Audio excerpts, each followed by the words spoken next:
Hello बच्चों, आज हम लोग शुरू करेंगे मोशन चैप्टर का अगला पार्ट और इसमें हम लोग पढ़ेंगे कि मोशन की ग्राफिकल रिप्रेजेंटेशन कैसे होती है।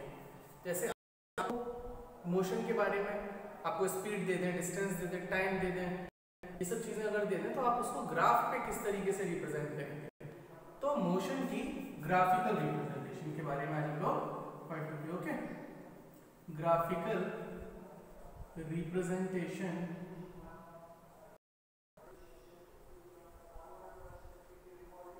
of ओके तो ग्राफिकल रिप्रेजेंटेशन ऑफ मोशन की अगर बात करें तो हम दो तरीके के ग्राफ के बारे में पढ़ेंगे। दो तरीके के, एक होगा डिस्टेंस टाइम ग्राफ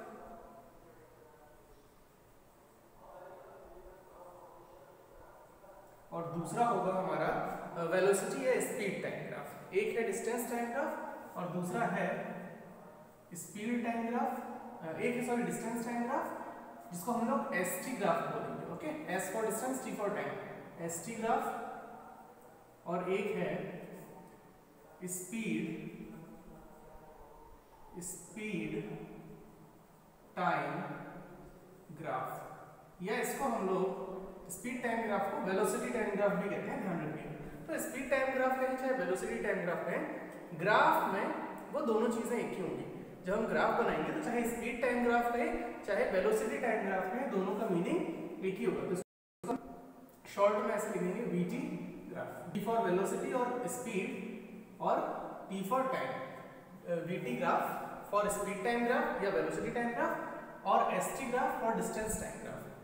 तो सबसे पहले एक बात हमेशा ध्यान रखिए कि चाहे डिस्टेंस टाइम ग्राफ हो चाहे स्पीड टाइम ग्राफ हो, चाहे डिस्टेंस टाइम ग्राफ हो चाहे स्पीड टाइम ग्राफ हो, हमेशा हम लोग एक्स एक्सिस पर टाइम लेंगे और वाई एक्सिस पर या डिस्टेंस, अगर डिस्टेंस टाइम ग्राफ है तो डिस्टेंस लेंगे, वेलोसिटी टाइम ग्राफ है तो वेलोसिटी लेंगे, या स्पीड टाइम ग्राफ तो स्पीड। मतलब हमेशा एक्स एक्सिस जो होगी उस पर हम हमेशा एक्स एक्सिस पर हमेशा हम टाइम लेंगे।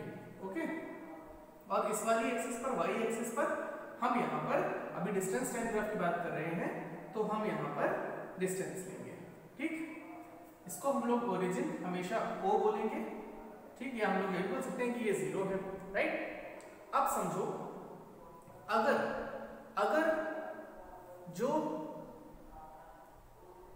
डिस्टेंस टाइम ग्राफ की बात करें, अगर यूनिफॉर्म स्पीड के साथ कोई मूव कर रहा है, अगर कोई यूनिफॉर्म स्पीड के साथ मूव कर रहा है, यूनिफॉर्म स्पीड के साथ अगर कोई मूव कर रहा है तो सीधी सी बात है, अगर यूनिफॉर्म स्पीड से मूव कर रहा है that means it will cover equal distance in equal interval of time. Same time में सेम डिस्टेंस कवर करेगा यूनिफॉर्म स्पीड का मतलब। तो जब भी यूनिफॉर्म स्पीड की बात आएगी तो हमारा जो ग्राफ होगा वो एक स्ट्रेट लाइन रिप्रेजेंट करेगा। ठीक, ये कब होगा? जब यूनिफॉर्म स्पीड होगी, यूनिफॉर्म स्पीड। और जो ये जो ग्राफ है, मतलब ये जो लाइन है, ये हमें, ये स्लोप, इसको हम बोल सकते हैं स्लोप ऑफ ग्राफ। जो डिस्टेंस टाइम ग्राफ का जो स्लोप होगा वो हमें स्पीड देगा, मतलब speed is given by the slope of distance time graph. अब ये अगर यूनिफॉर्म स्पीड है तो स्लोप सीधा बनेगा, अगर नॉन यूनिफॉर्म स्पीड है तो स्लोप कर्व लाइन होगी। अभी हम बात करेंगे, अभी हम डिस्टेंस टाइम ग्राफ में पहला वाला पढ़ रहे हैं, दैट इज यूनिफॉर्म स्पीड। कैसे हमें ये स्पीड देगा? तो देखिए, जैसे ये हमारा स्लोप गया है, तो अब हम इसके किसी भी पॉइंट पर मिलाते हैं, किसी भी पॉइंट पर मिलाएं इस तरीके से। सपोज हमें यहाँ इतना इसने डिस्टेंस ट्रेवल किया कुछ इस पॉइंट तक, तो इस पॉइंट को आप सीधा ले जाइए ऐसे, इस तरीके से। ठीक है, मतलब यहाँ से परपेंडिकुलर डाल दीजिए आप डिस्टेंस वाली लाइन यानी वाई एक्सिस पर, और सपोज यहाँ तक आने में इसको इतना टाइम लगा, तो टाइम वाली एक्सिस पर यानी कि एक्स एक्सिस पर परपेंडिकुलर। अब हमने कहा जो ये स्लोप है वो हमको स्पीड देगा। तो देखो, speed is equal to formula क्या होता है? Speed is equal to formula क्या होता है? Distance upon time. तो हमें ये स्लोप जो है वो स्पीड देगा। स्लोप को हमने मान लिया कि ये स्पीड लिख दिया।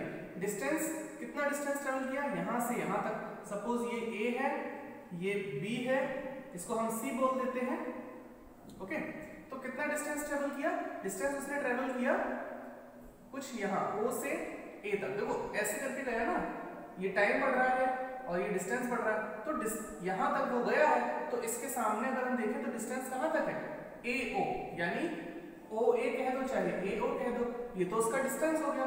और टाइम जो है वो क्या है? टाइम उसको कहाँ, देखो इस जगह, ये फाइनल पोजीशन है उसकी, तो इसके सामने लाओ टाइम एक्सिस पर, तो टाइम एक्सिस पर ये हमें B पे रिप्रेजेंट करेगा, यानी OB टाइम है। ठीक, तो जब हम OA और OB की वैल्यू पुट करेंगे तो हमारी स्पीड आ जाएगी। ठीक, इस तरीके से हम स्पीड कैलकुलेट कर लेंगे। अगर आपसे पूछा जाए कि डिस्टेंस टाइम ग्राफ जो है उसका स्लोप हमें क्या देता है, तो हम कहेंगे कि वो हमें स्पीड देता है। अगर यूनिफॉर्म स्पीड होगी तो स्लोप स्ट्रेट लाइन बनेगा, और अगर नॉन यूनिफॉर्म स्पीड होगी तो स्लोप कर्व लाइन बनेगा। तो ये हमारी टाइम एक्सिस हो जाएगी, ये हमारी टाइम एक्सिस हो जाएगी, ये हमारी डिस्टेंस एक्सिस हो जाएगी y, ये डिस्टेंस एक्सिस हो जाएगी, और ये हमारा O, और इस तरीके से कुछ कर्व लाइन बनेगी। देखो एक्चुअल में ऐसी कर्व लाइन नहीं बनती है, लेकिन हम आपको समझा रहे हैं कि जब यूनिफॉर्म स्पीड नहीं होगी, that means non uniform speed होगी, जब नॉन यूनिफॉर्म स्पीड होगी तो लाइन कर्व, अब कर्व जो बनेगी वो कुछ इस तरीके से बनेगी। देखो कहीं ग्राफ सीधा जा रहा होगा, फिर ऐसे फिर ऐसे फिर ऐसे, सॉरी इधर नहीं, ऐसे ऐसे ऐसे कुछ भी हो सकता है। कुल मिलाकर इस तरीके से स्ट्रेट लाइन नहीं मिलेगी। इसमें भी हम सेम वही चीज करेंगे। अगर हमें स्पीड निकालनी है तो जिस पॉइंट पर हमें स्पीड निकालनी है उसी पॉइंट को हम पकड़ लेंगे और वहीं से ऐसे करके दोनों एक्सिस पर परपेंडिकुलर डाल देंगे और वहां का डिस्टेंस और टाइम इस तरीके से सॉल्व कर लेंगे। अभी न्यूमेरिकल्स आएंगे तब आप लोगों को बहुत अच्छे से वो क्लियर हो जाएगा, समझ में आ जाएगा। फिलहाल आप ये समझिए, डिस्टेंस टाइम ग्राफ का स्लोप हमें स्पीड देता है, और डिस्टेंस टाइम ग्राफ में जो एक्स एक्सिस होती है वो टाइम होगी और वाई एक्सिस जो होगी वो डिस्टेंस होगा। ठीक, इतना अगर आप समझ जाते हैं तो अभी के लिए काफी है। यूनिफॉर्म स्पीड है तो स्लोप स्ट्रेट लाइन, और नॉन यूनिफॉर्म स्पीड है तो स्लोप कर्व लाइन।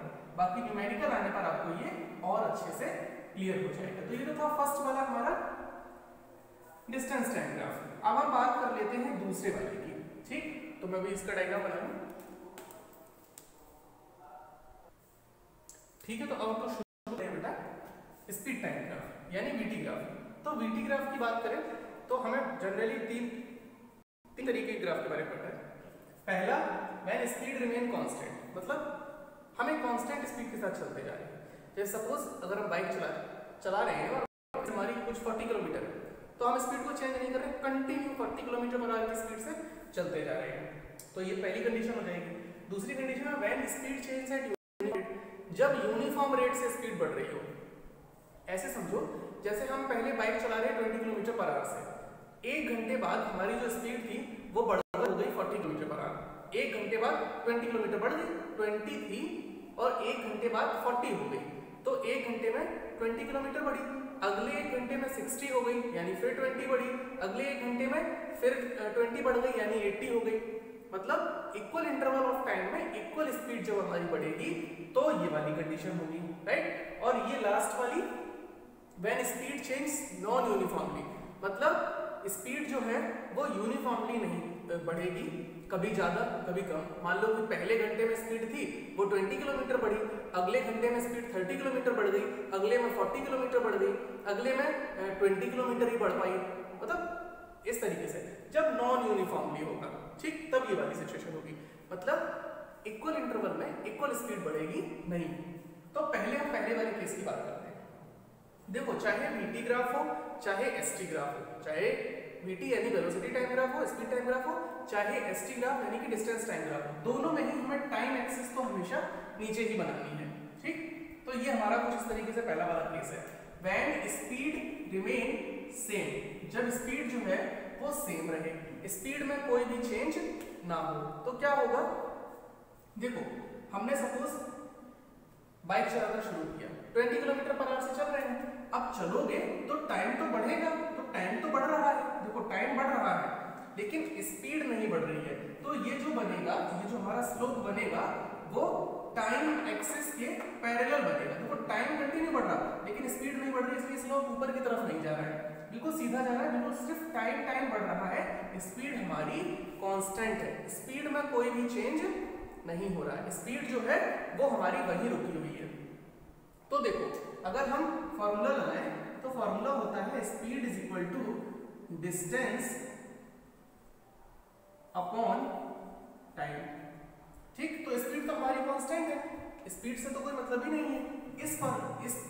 अब जो हमारे vt ग्राफ है उनसे हम दो चीजें निकालेंगे। देखो एक हम निकालेंगे एक्सीलरेशन, एक एक्सीलरेशन निकालेंगे और दूसरा हम निकालेंगे डिस्टेंस ट्रेवल, मतलब कितना डिस्टेंस ट्रेवल किया है। तो देखो हम पहले डिस्टेंस ट्रेवल की बात करते हैं। डिस्टेंस ट्रेवल जो है formula speed is equal to distance upon time, तो ये हो जाएगा distance is equal to speed into time. I don't think कि किसी को कोई दिक्कत होगी, टाइम को इधर ले आए, डिस्टेंस को वहीं छोड़ दिया, distance is equal to speed into time. अब देखो स्पीड क्या है, स्पीड क्या है, आप देखिए यहाँ O और यहाँ A, स्पीड वाली अगर हम एक्सिस पर देखें तो हमारी स्पीड क्या है OA, तो स्पीड की जगह पुट करेंगे OA इनटू टाइम क्या है। देखो कब तक हमारी कांस्टेंट स्पीड चल रही है, यहाँ B तक, तो OC यानी हमारी स्पीड टाइम क्या है OC यहाँ तक। उसके बाद आगे ग्राफ क्या कह रहा है हमें मतलब नहीं, राइट, हमसे यहाँ तक का पूछा गया B पॉइंट तक का, तो हम वही पर निकालेंगे। टाइम कितना लग रहा है OC। अब अगर आप ध्यान से देखिए तो ये OA और OC ये एक रेक्टेंगल बन रहा है, राइट, OA और OC। देखो जितना OA होगा उतना ही CB होगा, जितना OC होगा उतना ही AB होगा, तो ये हमारा एक रेक्टेंगल बन रहा है। तो हम लोग ऐसे भी लिख सकते हैं distance is equal to OA into OC, चाहे लिख दो area of rectangle under slope के नीचे का जो ये रेक्टेंगल बन रहा है इसका अगर हम एरिया निकाल लें तो वो भी हमारा डिस्टेंस बता देगा कि हम कितना डिस्टेंस ट्रेवल करें। देखो क्या करेंगे, हम OA है, इस OA की वैल्यू पुट कर देंगे, यहाँ कुछ हमें नंबर दिए जाएंगे ना 1 2 3 4 5 6 7 8 कुछ भी, और ऐसे ही OC की वैल्यू पुट कर देंगे और उनका मल्टीप्लाई कर देंगे तो हमारा डिस्टेंस निकल आएगा। अब इसी में हम बात करें एक्सीलरेशन की, ठीक, तो एक्सीलरेशन इज इक्वल टू होता है rate of change of velocity, यानी वेलोसिटी किस रेट से चेंज हो रही है, यानी कि v minus u upon t। देखो सबको ये फॉर्मूला पता होगा, हम लोग पढ़ चुके हैं पिछले वाले पार्ट में। अगर आपने पिछले पार्ट नहीं देखे तो पहले पिछले वाले पार्ट्स देख लीजिए, आपको अच्छे समझ में आ जाएगा। v मतलब फाइनल वेलोसिटी, u मतलब इनिशियल वेलोसिटी। तो देखो ये यहाँ से चला और यहाँ तक चला, मतलब इतने टाइम में उसकी स्पीड चेंज ही नहीं हुई, मतलब उसकी वेलोसिटी चेंज ही नहीं हुई। तो सपोज यहाँ पर जो उसकी वेलोसिटी है वो कितनी है OA माइनस, और यहाँ तक पहुँचते पहुँचते उसकी वेलोसिटी BC है। तो देखो BC और OA ये तो दोनों बराबर हैं, ठीक, तो हम ऐसे लिख देते हैं BC अपॉन टाइम कितना है OC, यहाँ से लेकर यहाँ तक। हम इस BC की जगह OA लिख सकते हैं, बिकॉज जितनी ये लेंथ है उतनी ही ये है, तो हम लिखेंगे OA minus OA upon OC। तो OA minus OA 0 upon OC, यानी कि हमारा आंसर आ जाएगा 0। यहाँ पर कोई एक्सीलरेशन नहीं होगा। जब स्पीड कांस्टेंट होगी तो एक्सीलरेशन कैसे होगा, एक्सीलरेशन तो तब होता है ना जब उसकी वेलोसिटी बदल रही हो। भाई इसका फॉर्मूला ही है rate of change of velocity, जब वेलोसिटी चेंज ही नहीं हो रही तो एक्सीलरेशन नहीं होगा। तो ये हमारा पहला केस जो था वो हो गया, समझ में आ गया होगा। और अगर कोई भी डाउट हो बेटा तो आप कमेंट करके पूछ लीजिए। अगला है when speed change at uniform rate, जब स्पीड एक कंटिन्यू एक रेट के साथ बढ़ती जाए। मतलब जैसे सपोज मैं पहले 1 घंटे 20 किलोमीटर की स्पीड से चला, 20 किलोमीटर पर आवर की स्पीड से चला, अगले घंटे यानी कि जब दूसरा घंटा चले हम तो अगले घंटे हमारी स्पीड 40 किलोमीटर पर आवर हो गई, फिर अगले तीसरे घंटे में ये स्पीड 60 किलोमीटर पर आवर हो गई। मतलब जो ये स्पीड बढ़ रही है ये यूनिफॉर्मली बढ़ रही है, राइट। पहले घंटे 20, दूसरे घंटे 40, तीसरे घंटे 60, मतलब हर आवर जो स्पीड है वो यूनिफॉर्मली इंक्रीज हो रही है। तो हमारा ये ग्राफ इस तरीके से बनेगा। अब देखिए अगर हम इसमें डिस्टेंस निकालें तो देखो distance is equal to formula, distance is equal to speed into time, speed into time. तो देखो स्पीड क्या है, ये यहां से चलना शुरू हुआ और ये यहां तक स्लोप गया, राइट। तो अब आपसे स्पीड पूछ रहा है तो ये यहां तक स्लोप गया, स्पीड का एक्सिस ये रहा, इसके सामने ऐसे मिलाइए, इसके सामने ऐसे मिलाइए, तो स्पीड क्या हो गई OA, स्पीड क्या हो गई OA। और टाइम देखो स्लोप यहां से यहां तक, तो B अब टाइम एक्सिस के सामने मिलाइए तो क्या होगी टाइम उसका OC, OA इंटू OC। क्या हम OA की जगह BC लिख सकते हैं? बिल्कुल लिख सकते हैं, BC into OC, BC into OC। तो डिस्टेंस इज इक्वल टू क्या आ जाएगा BC इंटू OC।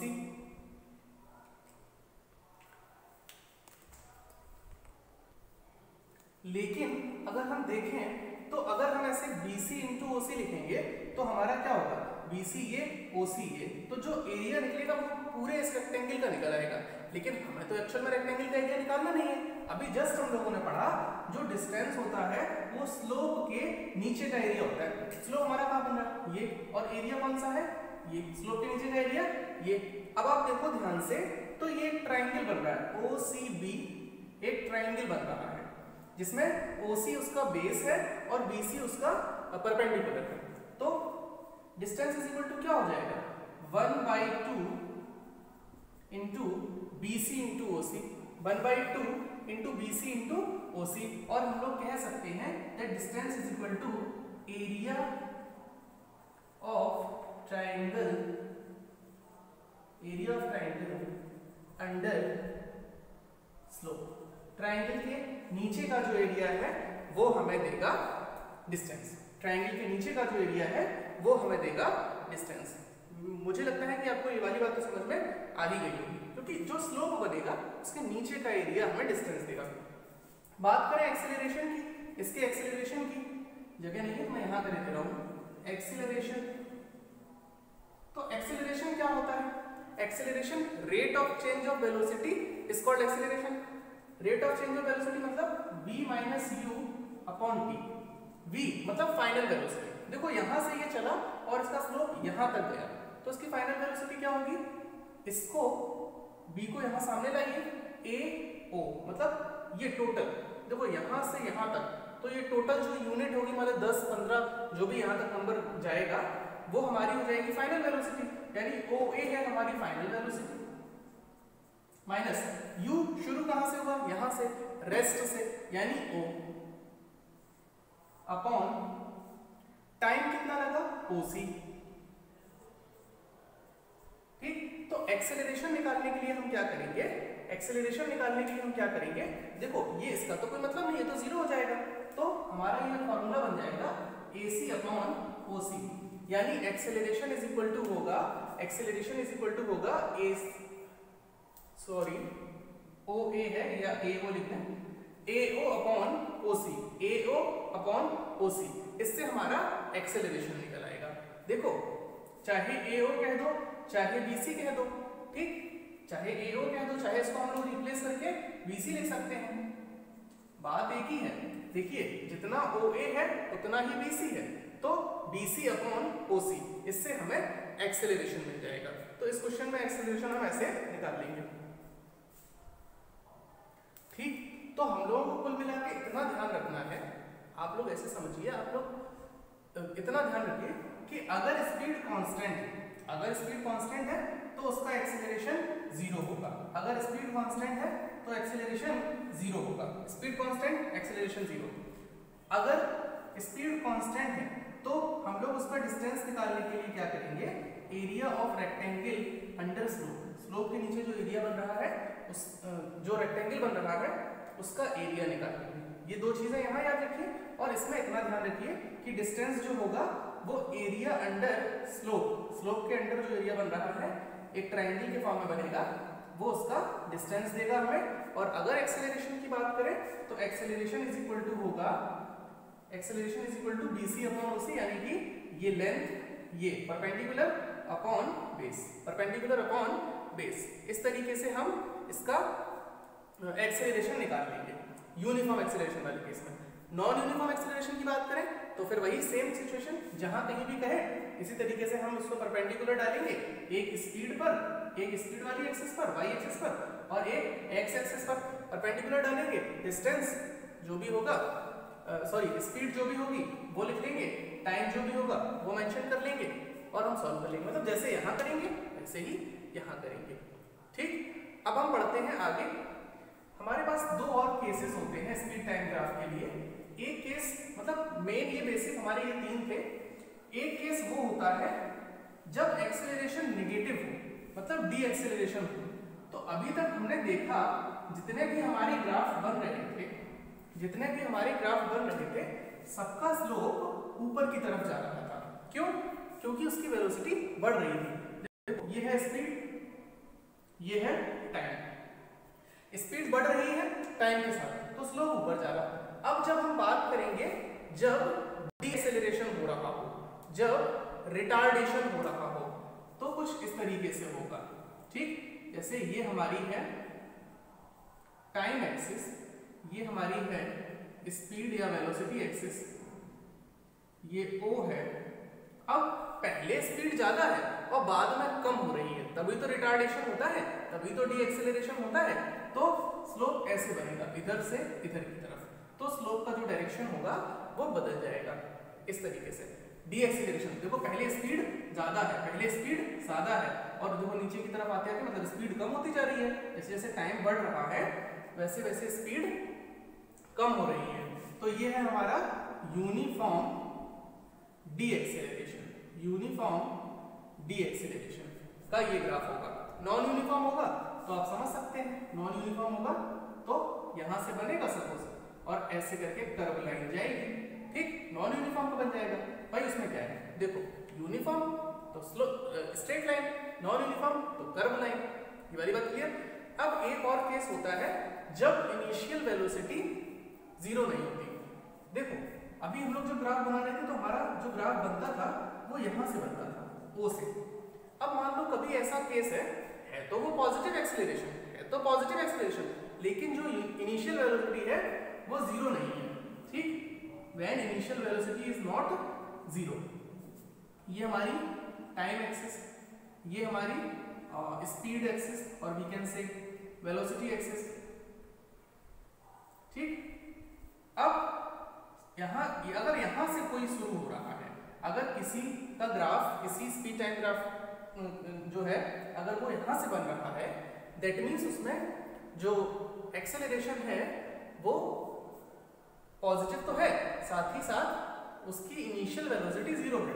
अब अगर ग्राफ यहाँ से बने, यहाँ से बने या कहीं से भी बने, इस जगह से ना बने, यहाँ से बन जाए, तो फिर वो वहां पर होगा कि उसकी initial velocity zero. Because zero तो ये है ना, यहाँ तो कोई नंबर होगा, 1 होगा, 2 होगा, 3 होगा, कुछ नंबर होगा।